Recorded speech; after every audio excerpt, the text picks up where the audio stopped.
deserve this. Her kids will miss her, her sisters, her brother, her dad, her mom. Her life was cut short, but the children still are here. They still got to be provided for. Thank you so much for joining us. I'm Faith Jesse. And I'm Jennifer Bellamy. Tonight, Atlanta police are investigating after a mother was killed this week near Cleveland Avenue in Atlanta. Now, this is the victim. She's Courtney Reese. Tonight, her family is devastated, and as her family is already dealing with another loss. Her sister, also a victim of gun violence just months ago. A quiet neighborhood where families felt safe, where children played outside, where people trusted their neighbors. That night, at approximately 9 p.m., a Ring camera mounted on a neighbor's porch captured something no one should ever have to witness. 32-year-old Courtney Reese, a mother of 4, stood outside her home. She was begging for her life. The footage is disturbing. You can hear her voice. You can hear her desperation.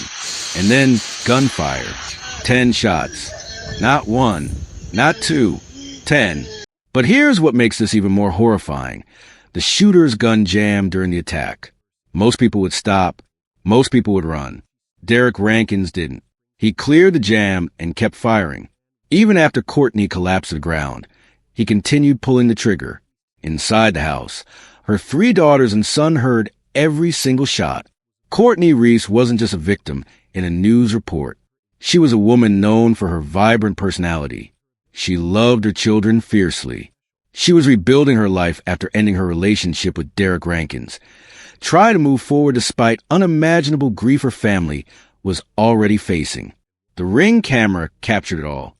Her final moments, her pleas, the violence, the cold calculation of a man who refused to let her live.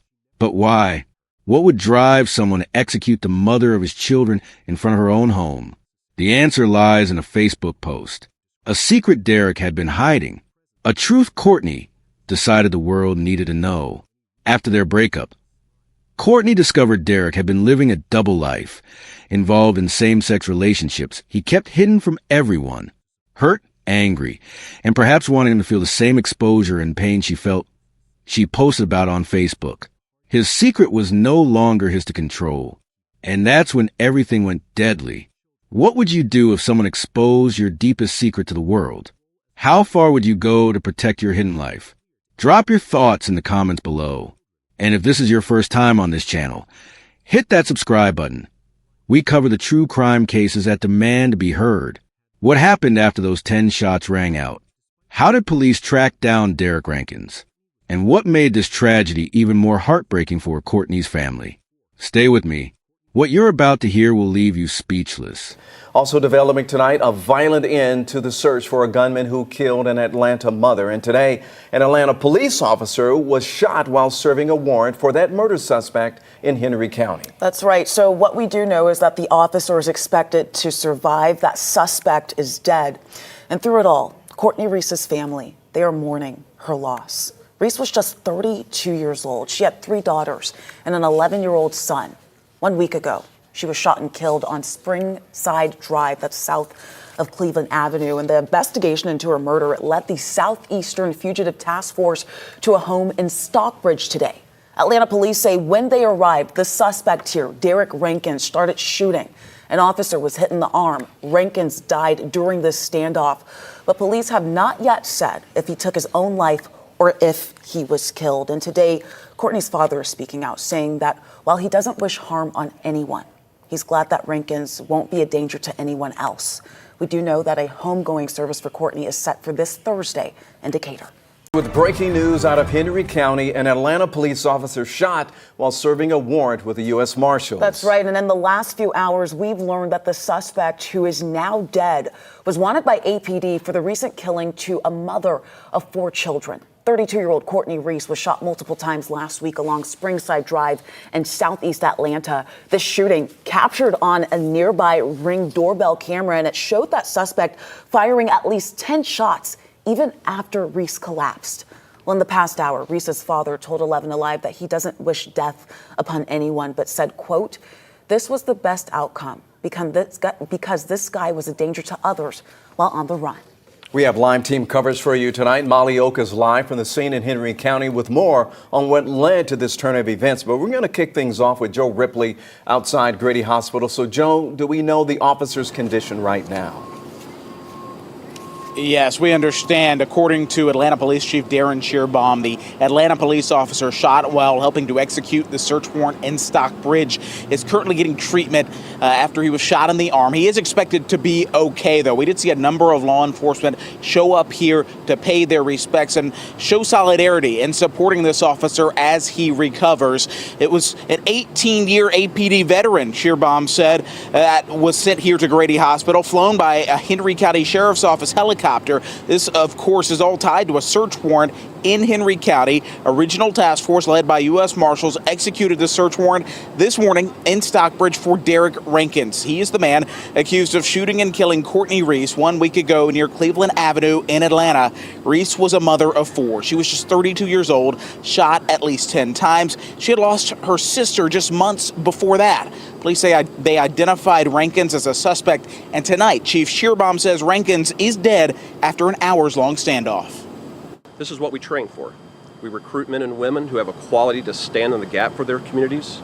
We train weekly and regularly to make sure when an individual who poses harm to community doesn't want to go back to jail, that we can do so with the least risk to the citizens in the area.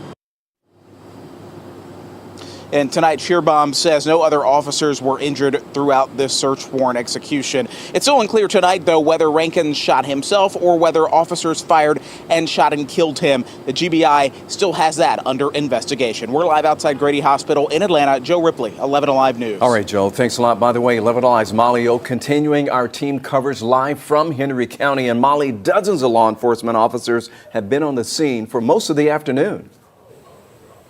Yeah, Ron, when we first got out to the scene hours ago, law enforcement was just covering this neighborhood. And while their presence has definitely dwindled, I want you to take a look at this video from the scene earlier. They have been focused on a home off Linden Lane in the Swan Lake subdivision in Henry County. Now, Atlanta Police Department says APD's fugitive unit, Georgia State Patrol, and the U.S. Marshals Fugitive Task Force were serving a warrant out of Atlanta. And that's when an Atlanta police officer was shot and hospitalized. Now, we know multiple agencies responded to this shooting because from our initial vantage point, we saw Henry County Police, Henry County Sheriff, Clayton County Sheriff, Fulton County Sheriff, GBI, and Georgia State Patrol all on scene.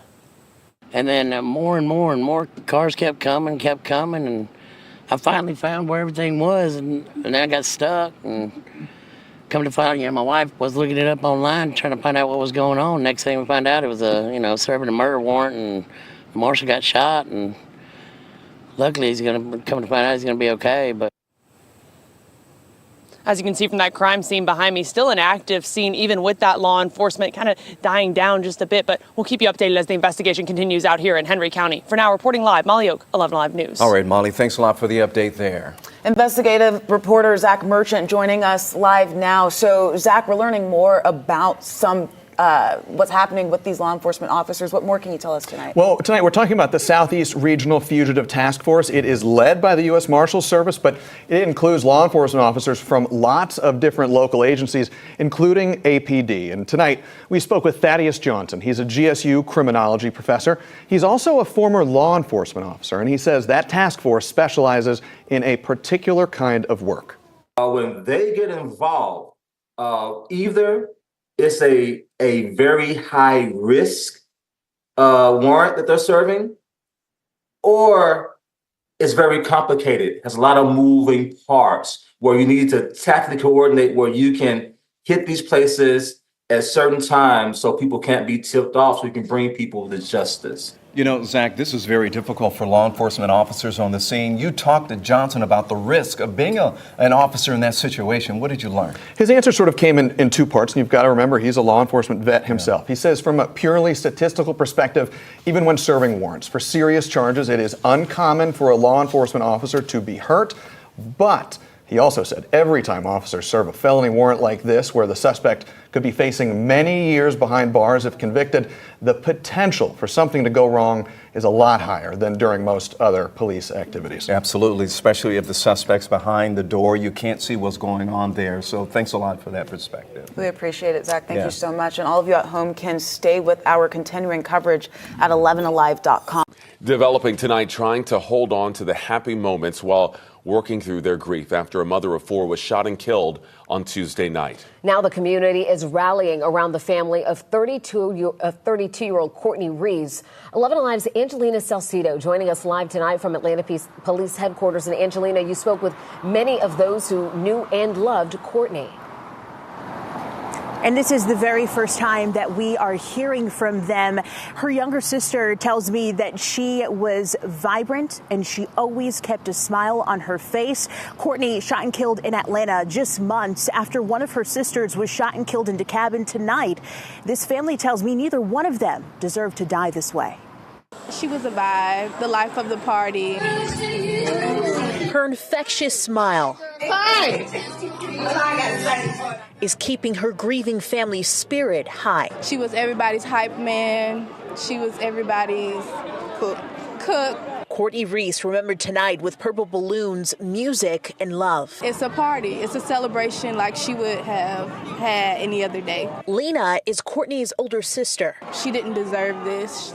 Her kids will miss her. Her sisters, her brother, her dad, her mom. The 32-year-old shot 10 times at this home along Springside Drive, south of Cleveland Avenue, Tuesday night. Flowers are now in the place she took her last breath. In a video too graphic to play, Courtney pleads with someone before shots are fired. That person ran away. No arrests have been made. Her life was cut short, but the children still are here. They still got to be provided for. Courtney leaves behind 3 girls, just 13, 9, and 6 years old, and an 11-year-old son. She was a great mother, and we want them to have everything that we knew that she was going to do for them. Their life is her legacy. Courtney was joy. She was love. She was a protector. She was, a provider. Now, Atlanta police still investigating this case. They really want anybody from the community that has valuable information, saw or heard anything, to submit tips to them. Meanwhile, this family is working to provide for Courtney's kids. They're also trying to plan her funeral. We have a link to how you can help them in this story on our website. We're live tonight in Atlanta. Angelina Salcido, 11 Alive News. The Ring camera footage left no doubt about who pulled the trigger. Police identified Derek Rankins immediately, but he wasn't planning to face justice. Derek fled the scene and made his way to Stockbridge, Georgia, about 30 miles south of Atlanta. Law enforcement tracked him down, and U.S. Marshals surrounded the house where he'd barricade himself inside. This wasn't going to be a peaceful surrender. During the standoff, Derek opened fire on the Marshals. One was shot in the arm. The situation escalated. Negotiators tried to make contact. Hours passed. The neighborhood was locked down. When authorities finally entered the house, they found Derek Rankins dead. The exact cause of his death hasn't been made completely clear to the public, but one thing is certain: he would never answer for what he did to Courtney in a courtroom. Now, let's talk about the weight this family was already carrying. Because Courtney's murder wasn't the first act of gun violence her loved ones had endured. Just 3 months earlier, in May 2024, Courtney's sister, Symmetria Edwards, was killed in a shooting. The family was shattered.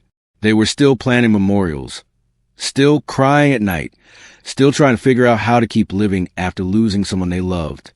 It was around the same time that Derek Rankins was released from jail. Courtney made the difficult decision to end their relationship. She needed to focus on her children. She needed to heal. She needed space from him. Derek didn't take it well. And now, in a span of less than 4 months, Courtney's mother had buried 2 daughters, both taken by gun violence, both gone too soon. Think about that for a moment.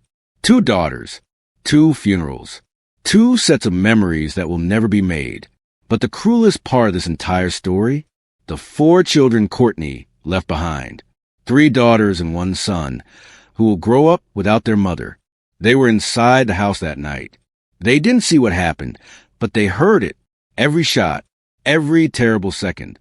That's a sound they'll carry for the rest of their lives. Courtney's family held a celebration of life in her honor. They released purple balloons into the sky.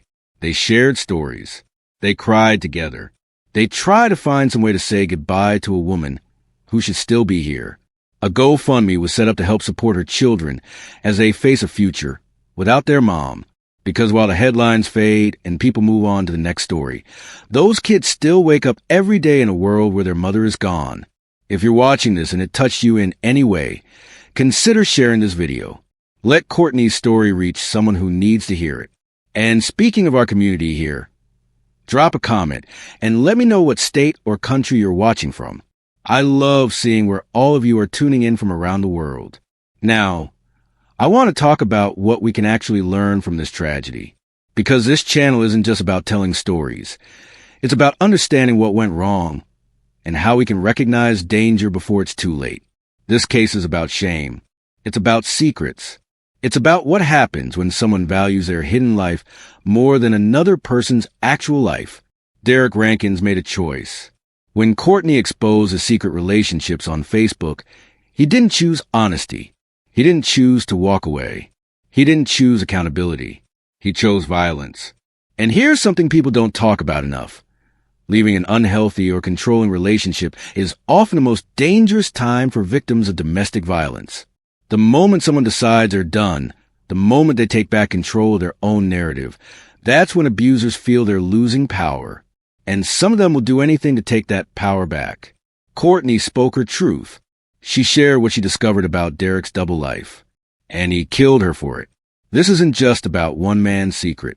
It's about a culture of shame that makes people feel like exposure is worse than murder. It's about the fear of judgment being stronger than the fear of consequences. It's about pride and control turning deadly. If you're in a relationship where you feel controlled, where you're afraid to speak up, where leaving feels dangerous, please reach out for help. There are organizations, hotlines, and people who will believe you and protect you. You don't have to face it alone. And if you know someone who might be in danger, don't ignore the signs. Controlling behavior, threats, isolation, explosive anger when questioned. These things matter. Your awareness could save someone's life. Courtney Reese deserved better. Her children deserve to grow up with their mother. Her family deserved to heal from losing Symmetria without losing Courtney too. She was more than a headline, more than a Ring camera video, more than a Facebook post. She was a daughter, a sister, a mother of 4. She had a laugh that filled rooms. She had dreams for her children. She had a whole life ahead of her. And one man's inability to face himself took all of that away. Before we go, I need you to do something. If this story made you think, if it opened your eyes to something you hadn't considered before, hit that like button. Subscribe to this channel if you haven't already. We tell the stories that need to be told, the cases that demand attention, the voices that deserve to be heard. And if you know someone in a dangerous situation, don't wait. Speak up, check in, offer help. Your voice, your action, your willingness to get involved, it could be the difference between life and death. Courtney's story doesn't end here. It lives on in her children, in the people who loved her, in everyone who hears what happened and decides to do better, to be more aware, to protect those who need protecting. Rest in power, Courtney Reese. Your story will not be forgotten. Your life mattered, and we'll make sure the world knows it. To everyone watching, stay safe. Look out for each other, and I'll see you in the next one.